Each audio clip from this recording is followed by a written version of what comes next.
At a time when the people of Israel were suffering under the hand of the Midianites, a young man by the name of Gideon was visited by an angel. At first glance, Gideon is not a man you would say had a great deal of faith. He was threshing wheat in a winepress to hide from his enemies. He complained that the Lord had left Israel to fend for themselves. But the angel told him that God would use Gideon to deliver Israel from their enemies. At first, the news did not go over so well. That was the shock of my life. Some guy shows up as I'm trying to work and says I'm a great man who's going to save the whole nation of Israel. How could God use me to save Israel? My family was the weakest in the whole tribe, and I was the youngest of my family. Not exactly a position of honor.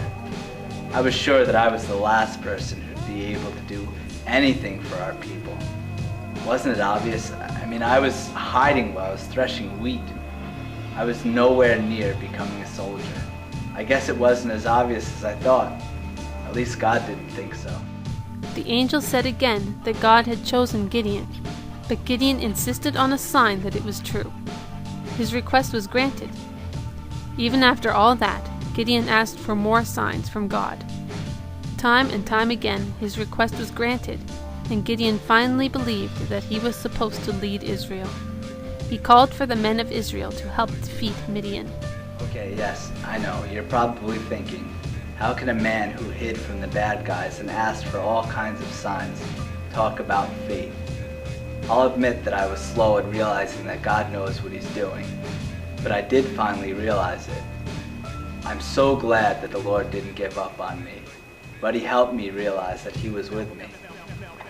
What he did through me was more amazing than I could have imagined.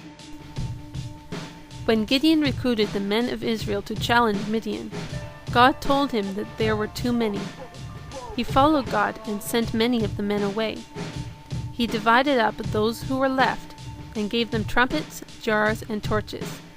They surrounded the enemy camp, blew their trumpets, and broke the jars to reveal the torches. The sight and sounds would have frightened anyone who was not on their side. The people of Midian thought they were surrounded by thousands of soldiers. Most of them ran. Those who didn't were killed by Gideon's men. That day stands as proof that God was with those who have faith in him.